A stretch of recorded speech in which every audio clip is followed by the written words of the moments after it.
بسم الله الرحمن الرحيم الرحمن علم القرآن خلق الإنسان علمه البيان الشمس والقمر بحسبان والنجم والشجر يسجدان والسماء رفعها ووضع الميزان ألا تطغوا في الميزان وأقيموا الوزن بالقسط ولا تخسروا الميزان والأرض وضعها للأنام فيها فاكهة وبركاته. الحمد لله إن الحمد لله نحمده ونستعينه ونستغفره ونعوذ بالله من شرور أنفسنا ومن سيئات أعمالنا من يهده الله فلا مضل له ومن يضلله فلا هادي له وأشهد أن لا إله إلا الله وحده لا شريك له وأشهد أن محمدا عبده ورسوله أما بعد فقد قال الله تعالى في القرآن الكريم والفرقان المجيد يا أيها الذين آمنوا اتقوا الله حق تقاته ولا تموتن إلا وأنتم مسلمون وقال الله تعالى أيضا يا أيها الناس اتقوا ربكم الذي خلقكم من نفس واحدة وخلق منها زوجها وبث منهما رجالا كثيرا ونساء واتقوا الله الذي تساءلون به والأرحام إن الله كان عليكم رقيبا وقال نبينا صلى الله عليه وسلم إن أصدق الحديث كتاب الله وأحسن الهدي هدي محمد وشر الأمور محدثاتها وكل محدثة بدعة وكل بدعة ضلالة وكل ضلالة في النار. புகழனைத்தும் ஏக வல்லவனாகிய அல்லாஹ் ஒருவனுக்கே. அல்லாஹ்வுடைய சாந்தியும் சமாதானமும் நம் உயிரை விட மேலாக மதிக்கக்கூடிய கண்மணி நாயகம் ஸல்லல்லாஹு அலைஹி வஸல்லம் அவர்கள் மீதும் அவர்களை பின்பற்றி வாழ்ந்த உத்தம சத்திய சஹாபாக்கள் சஹாபிய பெண்மணிகள் குறிப்பாக இங்கு இருக்கக்கூடிய நம் அனைவர் மீதும் என்றென்றும் நின்று நிலவட்டுமாக. அல்லாஹ்வுடைய மாபெரும் கிருபையினால் அல்லாஹ்வுடைய இறைவேதமான திருமறை குர்ஆன் சிங்கள மொழிபெயர்ப்பு வெளியீட்டு நிகழ்விலே நாம் அனைவரும் பெரும் திரளாக குழுவி இருக்கிறோம். அன்புக்குரிய அல்லாஹ்வின் நல்லடியார்களே, பல எதிர்ப்புகளுக்கு மத்தியில் இந்த நிகழ்ச்சி மிகவும் சிறப்பாக ஆரம்பமாகிக் கொண்டிருக்கிறது. இந்த நிகழ்ச்சி இரவு 10 மணி வரைக்கும் நடைபெறும். அதில் முதலாவதாக ஜமாத்துடைய தலைவர் உரை நிகழ்த்துவார். சமூக நல்லிணக்கத்துக்கு என்ன வழி என்ற தலைப்பில் ஜமாத்துடைய தலைவர் உரை நிகழ்த்துவார். அதேபோன்று இளைஞர்களே இஸ்லாத்தின் தூண்கள் என்ற தலைப்பில் ஜமாத்தின் துணை தலைவர் ஃபர்சான் அவர்கள் உரை நிகழ்த்துவார். அதற்கு பின்னாடி புரட்சி பாதையில் தௌஹீத் ஜமாத்தின் தடயங்கள் என்ற தலைப்பில் ஜமாத்தின் துணை செயலாளர் ரஸ்மின் அவர்கள் உரை நிகழ்த்துவார்கள்.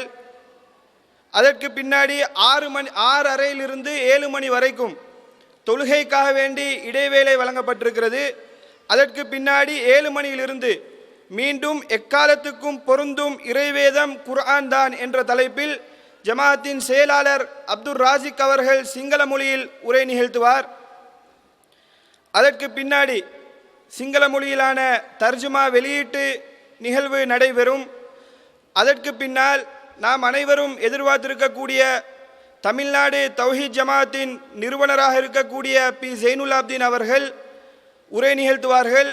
இறுதியாக 10 மணி வரைக்கும் அந்த உரை நடைபெறும் என்ற தகவலையும் கூறி, முதலாவது ஆரம்பம் செய்வதற்காக ஸ்ரீலங்கா தௌஹீத் ஜமாஅத்தின் தலைவர் RM ரியால் அவர்களை சமுதாய நல்லிணக்கத்துக்கு என்ன வழி என்ற தலைப்பில் உரை நிகழ்த்துவதற்காக வேண்டி அழைக்கிறேன்.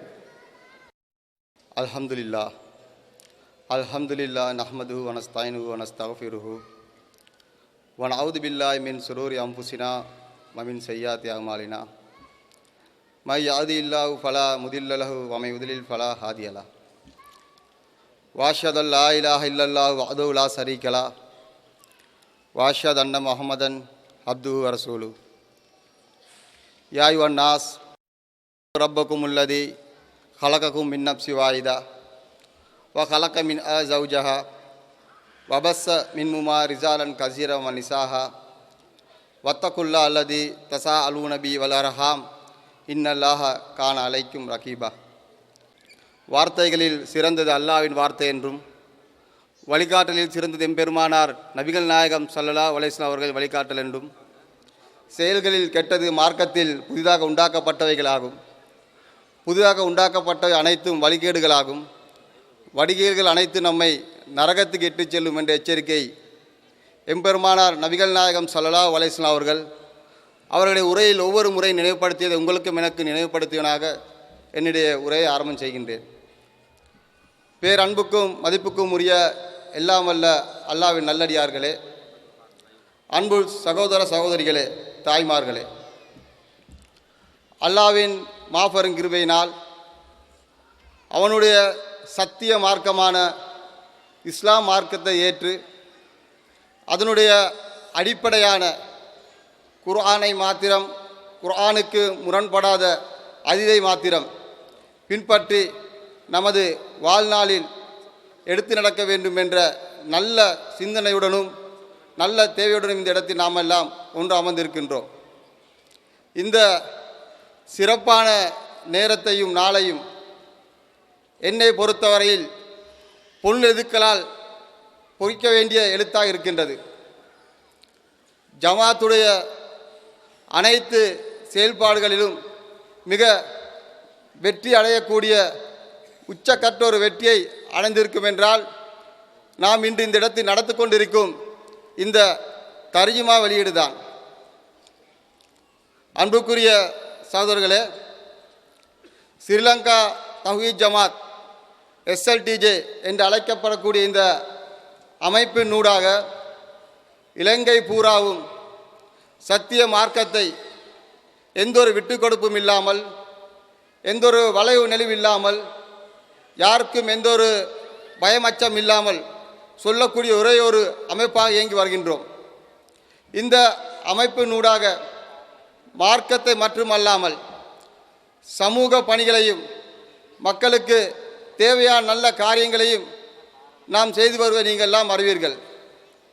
இன்றைய இந்த நிகழ்வு ஜமாத்துடைய செய்யப்பட்ட எல்லா பணிகளையும் ஒட்டுமொத்தமாக நாம் சுருக்கி எடுத்து செயல்படுத்திய ஒரு முக்கியமான பணி. இந்த திருமறை, இறைவனுடைய திருமறை வேதமாகிய இந்த திருமறை குர்ஆனை உலகம் பூராவும் பல மொழிகள் இருப்பதை நீங்கள் அறிவீர்கள். கிட்டத்தட்ட 700 கோடி மக்கள் வாழக்கூடிய இந்த பூமியில் 200 கோடிக்கு மேற்பட்ட முஸ்லீம்கள் தாங்கள் வேதமாக திருமறை குர்ஆனை தன்னுடைய வழிகாட்டியாக எடுத்து நடப்பதை நாங்கள் எல்லோரும் அறிவோம்.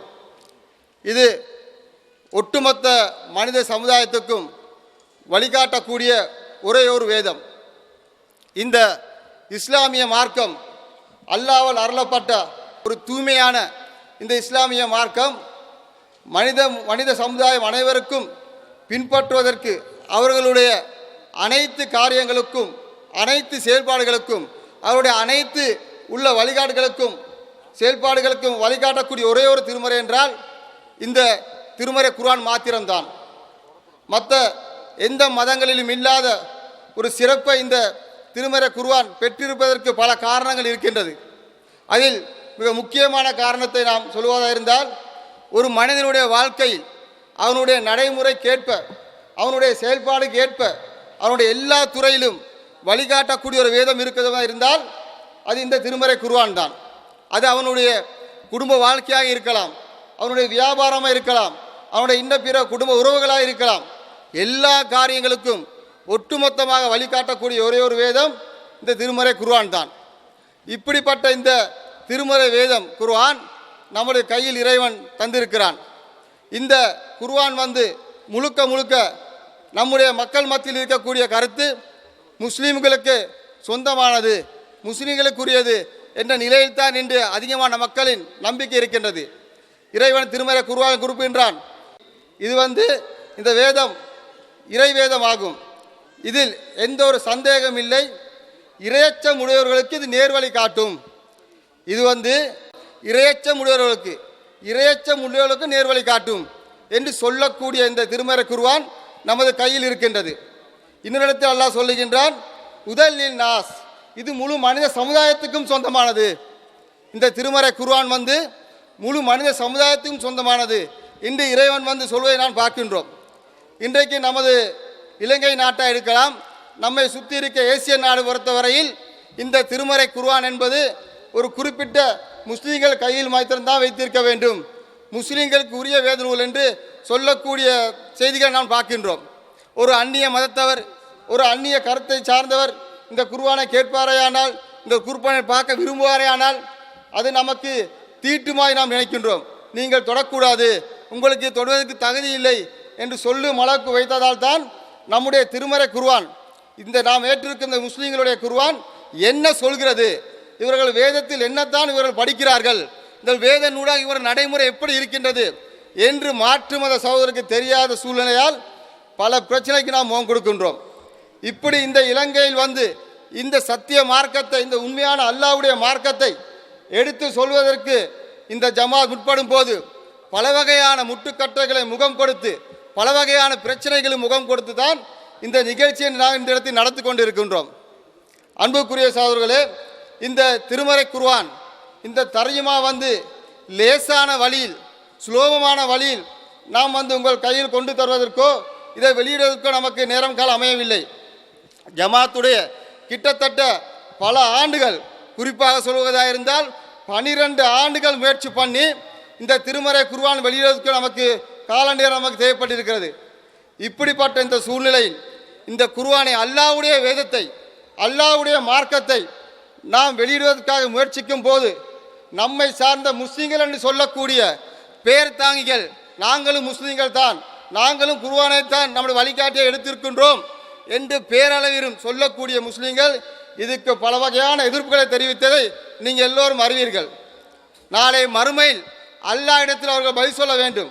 நாளை மஹ்ஷர் மைதானத்தில் அல்லாஹ் இடத்தில் பதில் சொல்ல வேண்டும். அந்த இறுதி நாளில் அல்லாஹ் இடத்தில் பதில் சொல்லி ஆக வேண்டும். அந்த அளவுக்கு இதுக்கு முட்டுக்கட்டை போடுவதற்கு இதை நடத்தக்கூடாது. இந்த நிகழ்ச்சி நடந்தால் எந்த அளவுக்கு என்று சொன்னால் மாற்று மதத்தவர்களுக்கும் முஸ்லீம்களுக்கும் பிரச்சனை வர வாய்ப்பு இருக்கிறது என்று சொல்லும் அளவுக்கு இன்றைக்கு நம்முடைய முஸ்லீம் பேர் தாய்கள் இன்று இருக்கிறார்கள் என்றால் சிந்தித்து பாருங்கள்.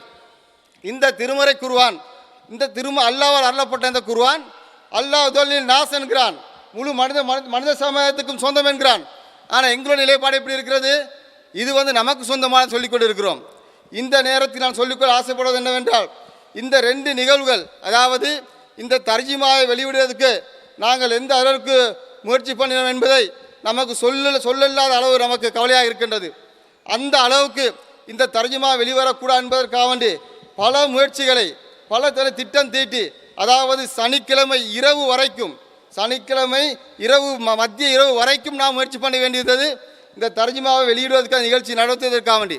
அந்த அளவுக்கு பாரிய முயற்சிகளை நம்முடைய முஸ்லீம் பேர்தாங்கிகள் இந்த இலங்கையில் பல இடங்களில் சென்று பல முக்கியமான இடங்களுக்கு கருத்தை மாற்றி சொல்லி எங்கள் சம்பந்தமான சில அவதூறுகளை பரப்பி இதை நிறுத்த முயற்சி பண்ணார்கள். அவர்கள் நினைக்கிறார்கள் அல்லாஹ்வின் ஒளியை தங்களுடைய வாயால் ஊதி அழைக்க முடியும் என்று நினைக்கிறார்கள். ஒரு காலமும் முடியாது. அல்லாஹ் யாரை வைத்து என்ன வேலை வாங்க வேண்டுமோ, யாரை வைத்து எதை நடத்த வேண்டுமோ அதை அல்லாஹ் நடத்தி கொண்டே இருப்பான் என்பதை இன்றைக்கு அவர்கள் கண்கூடாக பார்க்கக்கூடிய அளவுக்கு அல்லாஹ் நமக்கு ஆக்கி வைத்திருக்கிறான். அன்புக்குரிய சகோதரர்களே, இந்த நிகழ்ச்சியை நாம் நடத்தி கொண்டிருக்கக்கூடிய இந்த நிகழ்ச்சியினில் நாம் உங்களுக்கு அறிவித்திருந்தோம்.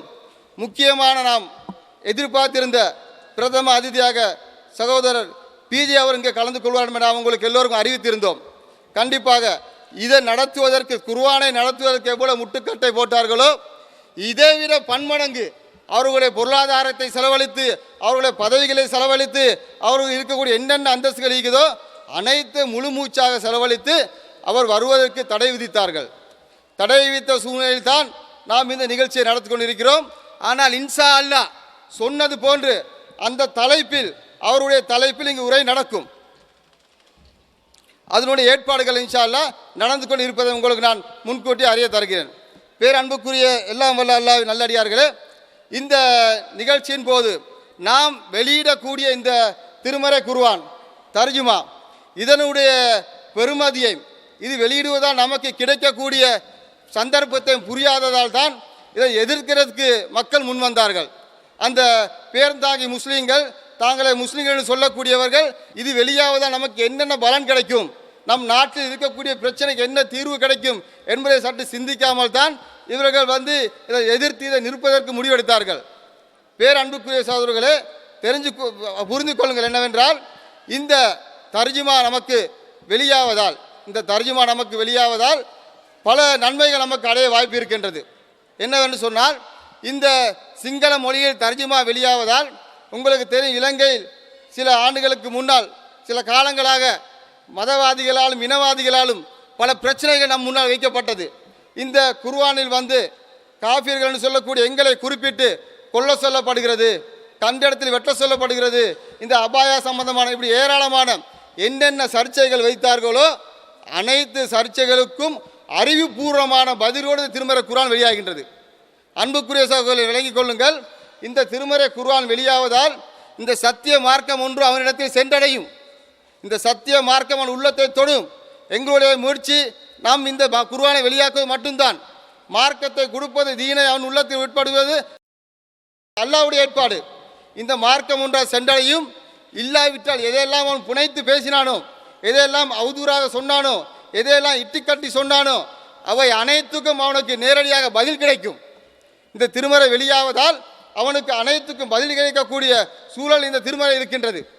இப்படிப்பட்ட ஒரு சிறப்பான ஒரு சேவை இந்த ஜமாத் செய்யும் நேரத்தில் இந்த ஜமாத்தை எதிர்த்து ஜமாத் இந்த சேவை செய்யக்கூடாது என்பது பல வகையான முயற்சிகளை செய்தார்கள்.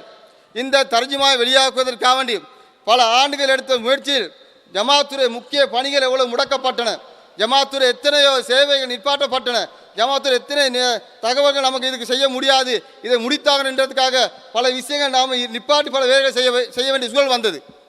அப்போ இப்படி பல முயற்சிகள் மத்தியில் பல சேவைகளை செஞ்சு தான் இந்த ஜமாத் நாம் இந்த தர்ஜுமா வெளியாக்குற சந்தர்ப்பத்தில் இவங்க என்ன பார்க்குறாங்கன்னு சொன்னால், இந்த தர்ஜுமா வெளியாகிறதால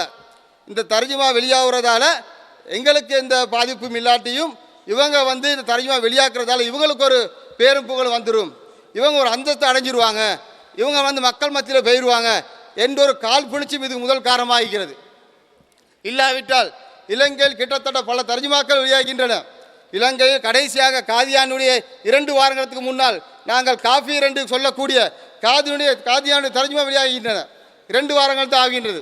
அப்போ 2 வாரங்களில் தர்ஜுமா வெளியாகியும் அதை யாரும் காணலை, அதை யாரும் கேட்கல. இதுபோல் இன்னும் ஏராளமான தர்ஜுமாக்கள் ஜமாத்துல் இஸ்லாமிலே இருக்கிறது, தப்லீக் ஜமாத்திலே தர்ஜுமா இருக்கின்றது. இப்படி குறிப்பிட்ட எத்தனையோ தர்ஜுமாக்கள் வெளியாகின்றது. ஒன்றையும் எதிர்க்காத, ஒன்றையும் குரல் கொடுக்காத இன்றைக்கு பல அமைப்புகள், பல இயக்கங்கள், பல முஸ்லீம் பேர் தாங்கிகள் இதை மட்டும் எதிர்க்கிறார்கள் என்றால், தூய்மையான வடிவத்தில் தூய்மையான முறையில் எழுதப்பட்ட இந்த தர்ஜுமாவை அவர்கள் எதிர்க்கிறார்கள் என்றால் சிந்தித்து பார்க்க வேண்டும். இவர்கள் உள்ளத்தில் கசடு நிறைந்திருக்கின்றது, இவர்கள் உள்ளத்தில் தூய்மை இல்லை, இவர்களுக்கு சத்திய மார்க்கம் இந்த இலங்கையில் உள்ள எல்லா மக்களுக்கும் சென்றடையும் என்ற எண்ணம் இல்லை இவர்களிடத்தில். தாங்கள் பெரியார்கள், தங்களுடைய பதவி பெயரக்கூடாது, தங்களுடைய அந்தஸ்து பெயரக்கூடாது, தாங்கள் இருக்கக்கூடிய சேர் நமக்கு மிஸ் ஆகிடக்கூடாது. இதுதான் ஒவ்வொரு மக்களுடைய நோக்கமே தவிர இந்த மார்க்கம் உண்மையானது, இந்த மார்க்கம் மக்களுக்கு சென்றடையும் என்றக்கூடிய அந்த எண்ணம் இவருக்கு இல்லாமல் இருக்கிறது. இந்த நிகழ்வின் போது, நாம் நடத்தக்கூடிய இந்த நிகழ்வின் போது இந்த தர்ஜுமாவுடைய வெளியீட்டு முக்கியத்துவம் எவ்வளவு பொறுமதியான என்பதை உங்களுக்கு நாம் பின்னாடி சொல்ல இருக்கிறோம். இந்த தர்ஜுமா நூடாக நாம் எதிர்பார்த்த என்ன செய்தின்னு சொன்னால், நாம் அரும்பெரும் பாடுபட்டு இந்த ஜமாத் சொன்னது போல பல பணிகளை செய்து, பல தியாகங்களை செய்து இந்த தர்ஜுமா நாம் முன்கொண்டு வந்து விட்டோம். இதனுடைய பணியை, இதில் அடுத்த பணி மக்களாய் உங்கள் கையில் பொறுப்பு இருக்கிறது. அல்லாஹ்வின் தூதர் சொன்னார்கள், ஒருவருக்கு அதாவது இஸ்லாத்தை எடுப்பது என்பது சிகப்பு நிற ஒட்டகத்து உனக்கு கிடைப்பதற்கு சமன். சிகப்பு நிற ஒட்டகம் ஒன்று உனக்கு கிடைப்பது சமன் ஒரு இஸ்லாத்துக்கு எடுப்பது என்றது. அப்போ அப்படிப்பட்ட முக்கியமான பணியைத்தான் என்ன செய்யுது இந்த ஜமாத் கையில் எடுத்து இதனுடைய முழுமையான தேவைகளை செஞ்சிருக்குது. அப்போ இதுக்கு மேலளிக்கக்கூடிய அனைத்து மற்ற காரியங்கள் யாரோட பொறுப்பில் இருக்குது? உங்களோட பொறுப்பில் இருக்குது. அப்போ இந்த தர்ஜிமா முன்வர வேண்டும், இந்த தர்ஜிமா வெளிக்கர வேண்டும் என்ற சேவை இந்த ஜமாத் முழுக்க செய்தாலும் இந்த ஜமாத்துடன் சேர்ந்து இணைந்து இந்த ஜமாத் இளைஞர்கள் இருக்கக்கூடிய அனைத்து மாற்றுமா சகோதரர்களுடைய ஒவ்வொரு மூளை முடுக்கும் இருக்கக்கூடிய ஒவ்வொரு வீடுகளுக்கும் இந்த ஜமாத்துடைய இந்த தர்ஜிமா இந்த சிங்கள மொழி சென்றடைய வேண்டும் என்பதில் நீங்கள் உறுதியாக இருப்பீர்களா? ஏனென்றால் ஏன் குறிப்பிடுகிறேன் சொன்னால், இந்த தர்ஜிமா லேசான முறை வெளியாகவில்லை. இது எழுதுவதற்கு பல காலங்கள் பல ஆண்டுகள் போனாலும், ஆனால் இதை வெளியாக்குவதற்கு இந்த நிகழ்ச்சியை நடத்துவதற்கு நாங்கள் பட்ட பாடு இருக்குது அல்லவா, அது சொல்லி முடியாது. அந்த அளவுக்கு ரொம்ப சிரமப்பட்டிருக்கிறோம். அப்போ இது வெளியாகக்கூடாது என்பதை சேர்ந்து செய்தானுடன் சூழ்ச்சி பண்ணியவர்கள் அவர்கள். ஆனால் நாங்கள் என்ன பண்ணணும், இது எவ்வளோ சிரமப்பட்டு வெளியே வந்ததோ அந்த அளவுக்கு நாம் இதை வெளிக்கொண்டு போகிறதுக்கு இந்த தர்ஜுமா மக்கள் கையில் சென்றடைவதற்கு யாருக்கெல்லாம் இந்த மார்க்கம் சென்றடைய வேண்டுமோ, யாரிடத்தில் இந்த மார்க்கம் சரண மூலை நுழைய வேண்டுமோ அந்த இடத்தில் இந்த தர்ஜுமா சென்றடைய வேண்டும். அப்போ தர்ஜுமாவை கொண்டு செல்வதற்குரிய முழு பொறுப்பையும் நீங்கள் எங்களோடு சேர்ந்து இணைந்து செயல்பட்டால்தான் நாம் இந்த தர்ஜுமாவை என்ன செய்யலாம். இதன் ஊடாக மக்களுக்கு நாம் என்ன முயற்சி எடுத்தோமோ, என்ன பாடுபட்டோமோ, அல்லாஹ் தாலா சொல்கிறான் இல்லையா, இந்த மார்க்கத்துக்காக யாரெல்லாம் பாடுபடுறாங்களோ, யாரெல்லாம் கஷ்டப்படுறாங்களோ அவங்களுக்கெல்லாம் மறுமையில் நிகழ்த்தான கூலி இருக்குன்னு சொல்கிறான். அந்த கூலி அடைய வேண்டும் என்றால், அந்த அந்தஸ்தை நாம் பெற்றுக்கொள்ள வேண்டும் என்றால் இந்த தர்ஜுமாவுடைய முழுமையான செயல்பாடுக்கு நாம் ஒத்துழைக்க வேண்டும். ஒத்துழைத்தால் தான் இவ்வளவு காலம் பட்ட பாடுக்கும் இவ்வளவு காலம் நாம் எடுத்த முயற்சிக்கும் ஒரு நன்மை கிடைக்கும். என்ன அன்புக்குரிய சகோதரர்களே, இந்த நிகழ்வின் போது தர்ஜுமாவுடைய வெளியீட்டு விழாவில் நாம் என்னெல்லாம் தகவலாக உங்களுக்கு பதிவு பண்ணுறோமோ அந்த தகவலை நீங்கள் அழைத்தை கேட்டுக்கொண்டு இந்த நிகழ்ச்சியில் முழுமையாக கலந்து கொண்டு இதனுடைய வெற்றிகரமான நிகழ்ச்சியை முடித்து தந்து எங்கள் உதவி பெறும் என்று கூறி உரையை முடித்துக் கொள்கிறேன். வாயதவன் ரபில் ஆலமீன். அஸ்ஸலாமு அலைக்கும் வரஹ்மத்துல்லாஹி வபரகாத்துஹு. ஜமாத்துடைய தலைவர் அவர்கள் இந்த நிகழ்ச்சி எவ்வளவு சிரமத்துக்கு மத்தியில் ஏற்பாடு செய்யப்பட்டது, இந்த நிகழ்ச்சியை தடை செய்வதற்குரிய என்னவெல்லாம் முயற்சி செய்தார்கள் என்பது சம்பந்தமான தெளிவை தலைவர் அவர்கள் வழங்கினார்கள். அது மாத்திரமில்லாமல் சகோதரர் பி ஜெயினுலாப்தீன் அவர்கள் இன்று வர முடியாமல் போன தகவல் மக்களுக்கு அறிவிக்கப்படாதற்குரிய காரணம் என்னவென்று சொன்னால், தலைவர் அவர்களும் தெளிவாக விளங்கப்படுத்தினார்கள். அதாவது நேற்று இரவு வரைக்கும் அவர்களை எப்படியாவது இங்கே வர வைப்பதற்குரிய அத்தனை முயற்சியையும் ஜமாத் நிர்வாகிகள் முழுமையாக மேற்கொண்டிருந்தார்கள். கடைசி நேற்று இரவு வரைக்கும் முயற்சி செய்தும் அது கைகூடவில்லை என்ற காரணத்தினால தான் அதற்கு அடுத்த கட்டமாக சொன்னது வாக்களித்ததை போன்று அவர் வர முடியாவிட்டாலும் அதே நேரத்தில் ஆன்லைனில் அவர் பயான் பண்ணுறதுக்குரிய ஏற்பாடு செய்யப்பட்டிருக்கின்ற தகவலையும் உங்களுக்கு அறிய தருகிறோம். அதே போன்று அடுத்ததாக இளைஞர்களே இஸ்லாத்தின் தூண்கள் என்ற தலைப்பில் ஜமாத்தின் துணை தலைவர் ஃபர்சான் அவர்கள் உரை நிகழ்த்துவார்கள்.